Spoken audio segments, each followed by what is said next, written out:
Good morning बच्चों, मेरा नाम योग्यता राजपूत है। मैं आज आप लोगों को सीबीएसई चैप्टर नंबर 7 हिंदी चींटी और कबूतर पढ़ाने वाली हूँ।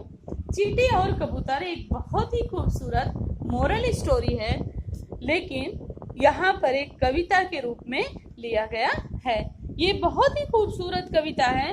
इस कविता के माध्यम से हमें ये समझाया गया है कि अगर हम निस्वार्थ भाव से कोई भी काम करते हैं तो वह कभी निष्फल नहीं होता। मीन्स अगर हम मन में किसी प्रकार का स्वार्थ न रखते हुए किसी का कोई भी कार्य करते हैं तो वह कार्य कभी बेकार नहीं जाता। इस कविता में चींटी और कबूतर के माध्यम से इस बात को समझाया गया है। इस कविता के माध्यम से बताया गया है कि किस प्रकार से कबूतर ने जब इस चींटी के प्राणों को बचाया था, तो दूसरी बार जब कबूतर पे मुसीबत आती है तो चींटी उसके प्राणों की रक्षा करती है। ये उनके निस्वार्थ परोपकार का ही फल था। चलिए हम कविता में आगे बढ़ते हैं। प्यासी चींटी धीरे धीरे झरने पर थी आई, झुककर पानी पीने बैठी, लुढ़की और घबराई। कवि कह रहा है कि प्यासी चींटी धीरे धीरे, एक चींटी थी जिसे बहुत प्यास लगी हुई थी और वो धीरे धीरे कहाँ पर आई? झरने के पास आई। और झरने के पास आकर के वह झुक करके पानी पीने के लिए बैठ गई। और जैसे ही वो पानी पीने के लिए बैठ गई वो लुढ़क गई, मीन्स गिर गई। और गिरने के बाद वो बहुत घबरा गई, मीन्स डर गई। गिरते गिरते चींटी चीखी, जल्दी मुझे बचाओ, तैर नहीं सकती पानी में, जल्दी मुझे उठाओ। गिरते गिरते जब वो झरने में गिर रही थी, मीन्स झरने के पानी में गिर रही थी। कौन गिर रही थी? चींटी। तो वो चीखने लगी, मीन्स चिल्लाने लगी। चीखी मीन्स चिल्लाई, जल्दी मुझे बचाओ, अरे कोई बहुत फास्ट, बहुत जल्दी मुझे बचा लो, क्योंकि मुझे तैरना नहीं आता है, इसलिए आप मुझे जल्दी से उठा लो। पेड़ पर बैठे एक कबूतर ने सुन ली करुण पुकार, कैसे इसे बचाऊं मैं, वह सोच रहा था बारंबार।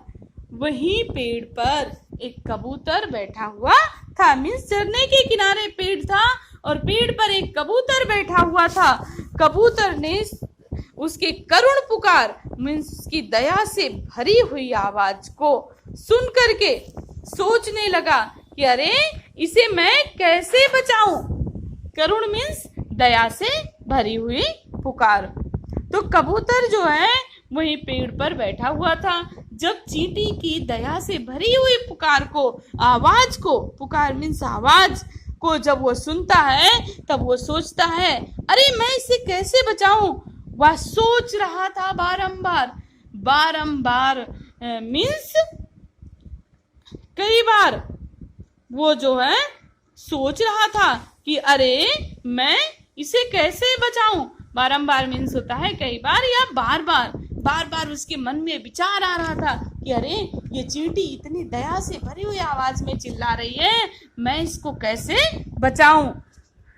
पत्ता पेड़ से उसने तोड़ा, चोंच में लिया दाब, फेंका तेजी से बहती उस चींटी के पास। फिर उसके मन में एक उपाय सूझा। उसने क्या किया कि पेड़ से एक पत्ते को तोड़ लिया और तोड़ने के बाद उसे अपनी चोंच में दबा लिया। दबा करके वो लेकर के वहां पानी के पास गया और उसने क्या किया, बहती हुई चींटी के पास, जो चींटी पानी में बह रही थी, उसके पास उस पत्ते को फेंक दिया। चींटी पत्ते पर चढ़ बैठी थी, अब भी परेशान, चोंच में दबा ले आया कबूतर, जिंदा उसको जान। जब कबूतर ने चींटी के पास पत्ते को फेंक दिया तब चींटी ने क्या किया, उस पत्ते पर चींटी बैठ गई, चढ़ करके उस पत्ते पर बैठ गई। लेकिन अभी भी वो परेशान थी, अभी भी वो डरी हुई थी। कबूतर ने उसे अपने चोंच में दबा लिया। क्या पत्ते को, जिस पत्ते पर चींटी बैठी हुई थी, कबूतर ने उस पत्ते को अपने चोंच में दबा लिया और जिंदा उसको चींटी को जिंदा समझ करके चींटी के जान को बचाने के लिए कबूतर ने, जैसे ही चींटी जो थी पत्ते पर बैठ गई, कबूतर ने उस पत्ते को अपनी चोंच में दबा लिया और दबा करके वो किनारे पर ले आया, मीन्स पानी से बाहर ले आया।